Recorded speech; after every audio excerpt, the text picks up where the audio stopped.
Good morning बच्चों और मेरे अभिभावक को सुप्रभात, प्रणाम, सत श्री अकाल, अस्सलाम वालेकुम। प्रिय शिष्यों, आपके सामने जो ये चित्र चल रहे हैं, इनमें हिंदी के बहुत महान साहित्यकार हैं। कोई आलोचक हैं, कोई प्रकृति के प्रेमी हैं, कोई प्रेम के प्रेमी हैं, कोई ईश्वर के प्रेमी हैं। तो उनके चेहरों के साथ उनके नाम दिए जा रहे हैं। आप इन्हें याद रखें। एक हिंदी साहित्य के विद्यार्थी होने के नाते आपकी पाठ्य पुस्तकों में इनकी रचनाएं पढ़ने को मिलेगी, जिसे हम लोग पढ़ेंगे। और बोर्ड परीक्षा तक में इनके नाम और इनके काम और इन्हें किस नाम से पुकारा जाता है, किस धारा के कवि हैं, इनसे संबंधित प्रश्न पूछे जाते हैं। इसलिए आप इन्हें भी सम्मान के साथ याद रखेंगे। चलिए बच्चों, निकालिए क्लास 7 हिंदी साहित्य संचिता। हम लोग देख रहे थे पाठ संख्या 5, हमारे दीनू काका। ठीक है, जिसमें हम लोग पेज नंबर 32 के 3 सितंबर तक पढ़ चुके थे। अब आज पढ़ेंगे हम लोग 4 सितंबर में क्या हुआ। चलिए बुक निकाल लीजिए। अगर बुक निकालें तो ठीक है, अगर नहीं निकाले हैं और हाथ में पेंसिल लें तो ये बहुत गंदी बात है। हम लोग पढ़ने लिखने बैठते हैं और कॉपी किताब नहीं। तो आप पुस्तक सामने नहीं रखेंगे, वीडियो को सामने रख करके चला करके देखेंगे नहीं, तो आपको समझ में नहीं आएगा कि कौन से वाक्य का, कौन से शब्द का क्या अर्थ है। और फिर बाद में डाउट, सर बिना वीडियो देखे ना। मैं बार बार मैसेज दे रहा हूं, वीडियो देखिए, सामने पुस्तक रखिए, हाथ में पेंसिल रखिए, और जो शब्द मैं वीडियो में बताता हूं, जो आपको समझ में नहीं आता आपके लिए, उसको लिख लीजिए। तो चलिए आज का पाठ हम लोग शुरू करते हैं। हम लोग देख रहे थे 3 सितंबर को हम लोग पढ़े, आज देखेंगे हम लोग 4 सितंबर की डायरी के पन्ने में क्या लिखता है लेखक, क्या लिखते। 4 सितंबर, आज दीनू काका दोपहर के समय अपने घर के बाहर चारपाई पर चारपाई खटिया, खाट जिसको बोलते हैं। गांव में ज्यादातर लोग खाट यूज करते हैं क्योंकि वह चारों तरफ लकड़ी से बाउंडेड रहता है, हल्की लकड़ी से, और उसको रस्सी से, मोटी रस्सी से उसको बिना जाता है। जिसे आज जो है स्टील लोहे की खाट होती है और उसको प्लास्टिक के बेल्ट टाइप ऑफ ब्लेड से या पट्टी से बनाते हैं, फोल्डिंग बेड वगैरह। तो गांव में लकड़ी या बांस की बनी होती है और रस्सी से इसे बिना जाता है, और बहुत हल्की होती है। और हल्की होती है जिसके कारण लोग कहीं भी इसे उठा के लेके चले जाते हैं, कहीं पेड़ के नीचे, तो कभी आंगन में, या कहीं बरामदे पर आराम से डाल करके एकदम मोबाइल की तरह आराम करते हैं लोग। ये बहुत आराम की चीज होती है, लेटने की, आराम करने की, चारपाई, खाट, बेड। तो आज दीनू काका दोपहर के समय अपने घर के बाहर चारपाई पर लेटे हुए थे। ऋषभ और श्रुति का घर वहीं था। याद रखना, कितने कितनी तारीख को क्या हुआ, किसका घर, कौन क्या बोला, ये सब याद रखना है। तो ऋषभ और श्रुति का घर वहीं था। कहां? दीनू काका के घर के पास। इसलिए वे दीनू काका के साथ होने वाली हर घटना पर नजर रखे हुए थे, क्योंकि उनका घर वहीं था और हमेशा सावधान रहते थे कि कौन दीनू काका के घर आता है, क्या बोलता है, क्यों बोलता है, फॉलो करते, जस्ट लाइक सीबीआई की तरह। तभी वह सेठ अपनी कार से वहां आया, और उसी समय जिसमें ऋषभ और श्रुति फॉलो कर रहा था कि दीनू काका के घर कौन कौन आता है, और उसी समय सेठ जो अपनी कार से आया, उसने अपने फ्लैट का एक छोटा सा कमरा दीनू काका को दिया हुआ था। जितने सारे फ्लैट हैं उसमें एक छोटा सा कमरा दीनू काका को दिया हुआ था, और जिसमें दीनू काका रहते थे और मालिक का काम करते थे उस सोसाइटी में। उसी छोटे से कमरे में दीनू काका रहते थे और उसके घर की देखभाल भी करते थे, उसके घर की भी देखभाल करते थे वो, जो फ्लैट है पूरा। वह सेठ आते ही उन पर गुस्से से चिल्लाने लगा। जैसे ही आया गुस्से से चिल्लाना शुरू कर दिया। ऋषभ ने जल्दी से हम सबको बुला लिया। ऋषभ जैसे ही देखा कि सेठ आया, दीनू काका पर चिल्लाना शुरू किया, तुरंत खबर पहुंच गई। श्रुति को बोला, जाओ तुम जल्दी से सबको खबर कर दो, या फोन होगा तो फोन से भी, अब यहां लिखा हुआ नहीं है। सबको खबर मिल गई। लेकिन ऋषभ ने जल्दी से हम सबको बुला लिया। सेठ के साथ 2 आदमी भी आए हुए थे। ये क्यों कर आए थे? सेठ जी का सामान घर से बाहर फेंकने के लिए 2 आदमी को भी लेके चले आए थे। उन्होंने दीनू काका का सामान घर से बाहर निकालना शुरू कर दिया। चलो फेंको सामान को बाहर। मैं तुरंत हमारी सोसाइटी के प्रधान बंसल अंकल को बुलाने चल दिया। कौन गया? ऋषभ तुरंत दौड़ गया।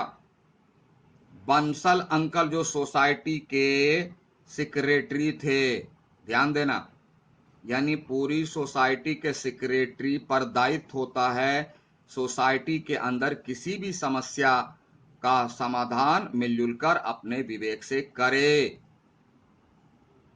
और कोई भी समस्याएं आती है तो उनके पास सूचना जाती है और वह अपने विवेक से सभी का सहयोग लेकर के समस्या का समाधान करते हैं। तो देखिए, बच्चे भी उस नियम का पालन करते हैं और तुरंत दौड़ जाते हैं बंसल अंकल के पास। और जरा बंसल अंकल को भी देख लीजिए क्या करते। अंकल पहले मना करते रहे, मना किया। क्या सोसाइटी के सेक्रेटरी को यह शोभा देता है? आप सेक्रेटरी हैं और आपकी सोसाइटी में अगर कोई समस्या आए तो आप आए भी नहीं, देखे भी नहीं, सुने भी नहीं। मना कर दिया। फिर मुश्किल से वहां चलने को राजी हुआ, लेकिन ऋषभ के कहने पर, अनुरोध करने पर, रिक्वेस्ट करने पर कि नहीं बंसल अंकल चलिए, हमारे दीनू काका के साथ समस्या है, आपको जाना ही पड़ेगा। जब बच्चे जिद करते हैं ना तो बड़ों को झुकना पड़ता है। बंसल अंकल के साथ हुआ, लेकिन बंसल अंकल अपने से तैयार नहीं हुए। बड़ों का स्वभाव कैसा होता है जरा देख लीजिए आप, और बच्चों का स्वभाव कैसा होता है यह भी देखना है।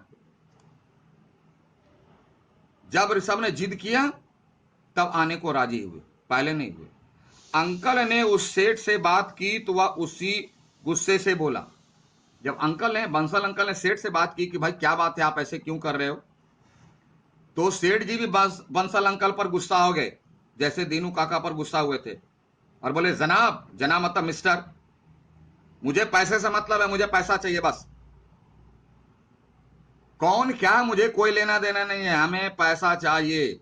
ना बाप बड़ा ना भैया, सबसे बड़ा रुपया। सेठ जी बोला हमको पैसे से मतलब है, मुझे नहीं पता कि कहां जाएंगे।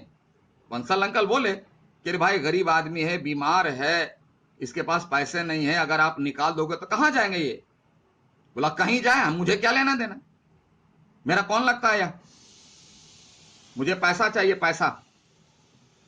आज भी लोग बहुत हैं पैसे के भूखे, कौन है मुझे मालूम नहीं, पर मुझे पैसा दो। आज भी सभी लोग, मैक्सिमम लोग ऐसे ही करते हैं। आप भी बच्चों की बातों में आ गए। सेठ जी अब बंसल अंकल को डांटने लगे, आप कैसे मूर्ख व्यक्ति हो। बच्चों ने कहा आप चले आए, बच्चों को कितनी बुद्धि होती है, बच्चे क्या समझते हैं, आप बच्चों की बात पर यहां दौड़े चले आए और मुझसे आप झगड़ा कर रहे हैं, मुझसे आप विवाद कर रहे हैं। जरा सोचिए कि बच्चे के दिल में कौन सी भावना है दीनू काका के प्रति, और बड़े जो लोग हैं सेठ यानी दौलतमंद वाले, दौलतमंद, उनके दिल में, दिमाग में क्या चल रहा है, पैसा पैसा। और बच्चे को बोल रहे हैं कम दिमाग वाला। आपको गुस्सा लग रहा है? चलिए, चलो बच्चों यहां से जाओ, भगा दिए, भागो, चलो चलो फुटो यहां से। ये बड़ों की बात है, बड़े लोग बात करें तो बच्चे ना बोला करें, चलो हटो यहां से, भगा दिए। ऋषभ लेकिन नहीं माना। ऋषभ ने हिम्मत दिखाई और बोला, अंकल आपका कितना किराया है बोलो। लेकिन मैं दीनू काका को ऐसे छोड़ के नहीं जा सकता हूं। ऋषभ बड़ी हिम्मत से बोल्डली पूछा, बोला आप क्या समझते हैं मुझे भगा दोगे तो मैं भाग जाऊंगा? मैं पढ़ा लिखा शिक्षित बच्चा हूं। मैंने किताबों में ये बातें पढ़ी है और महसूस भी किया है। बड़ों की मुसीबत में मदद करनी चाहिए, किसी के साथ इस ढंग से बात नहीं करनी चाहिए। ये मैंने किताबों में पढ़ा, अपने परिवार से सीखा है, समाज से सीखा है, महसूस किया है। इसलिए मैं किताब में पढ़ी हुई बातों को मानूंगा। आप बताइए आपका कितना पैसा निकलता? मैं भागने वाला नहीं हूं। बोला क्यों, क्या तुम दोगे? बड़े लोग ऐसे ही करते हैं ना। सेठ जी और गुस्सा होके बोला, बताना क्यों पूछ रहे हो, क्या पैसा तुम दोगे? गुर्राते हुए सेठ मेरा शेर की तरह गुर्रा, तुम दोगे पैसा? बड़ा है अब पैसा पूछने वाले। कितना पैसा है? 1.5 फुट का लड़का बोलता हमसे कितना पैसा है। ऋषभ भी वैसे ही था। फिर निशी बोली कि सेठ अंकल आप क्या समझते हो, अगर संभव हुआ तो कोशिश करेंगे। कोशिश करने वालों की कभी हार नहीं होती। बच्चों ने पढ़ा है, समझा है, महसूस किया है और उसको फॉलो भी कर रहे हैं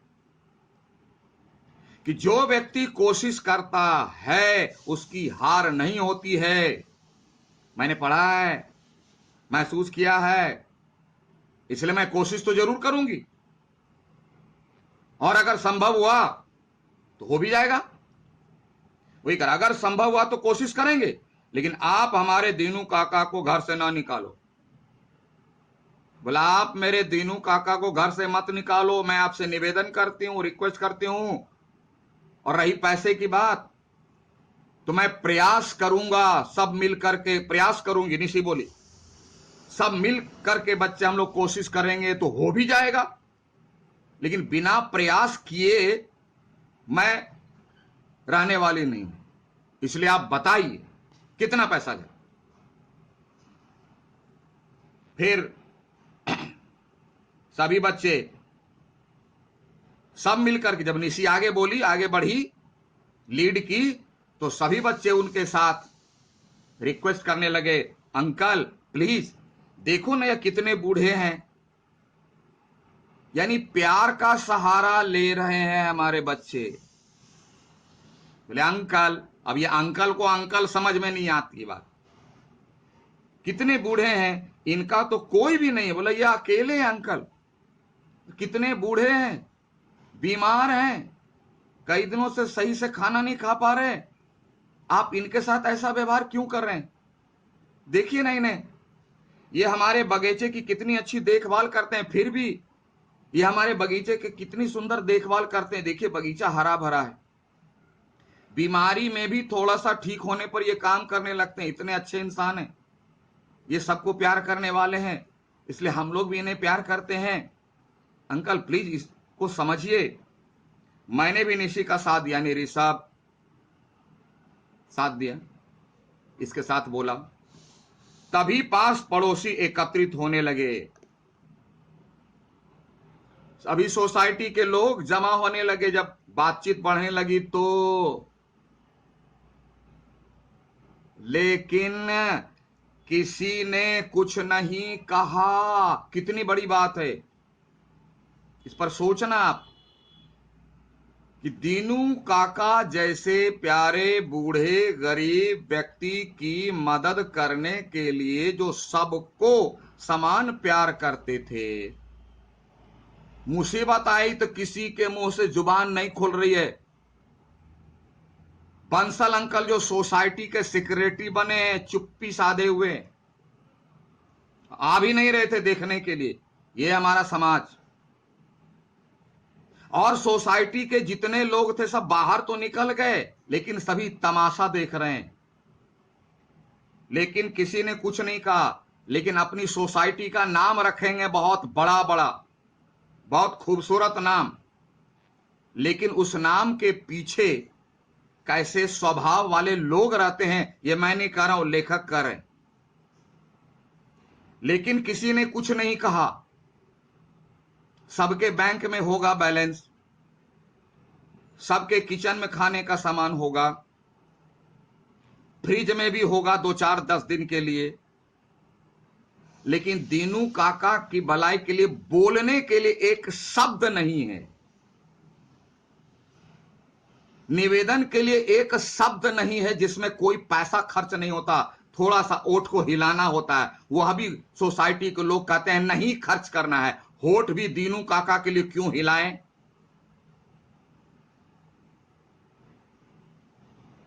सोचने वाली बात। और तुलना कीजिए, दूसरी तरफ हमारे छोटे बच्चे हैं, वो बंसल काका को भी खींच कर ले आए, सेठ को समझा भी रहे हैं, और सेठ से को चुनौती भी दे दी कि आप बताएं कितना पैसा बाकी है दीनू काका का, हम लोग कोशिश करेंगे तो जरूर हो जाएगा।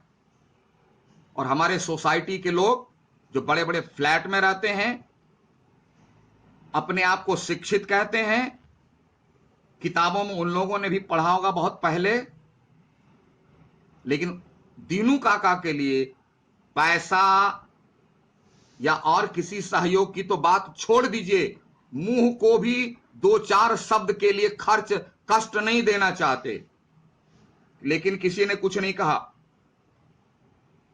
तो निश्चित रूप से ऐसे बच्चे को सलाम करना चाहिए। अगर आप भी ऐसा करते हो तो आपको भी मेरा सलाम है, कि जो काम बड़े कभी नहीं करते वो बच्चे कर देते हैं।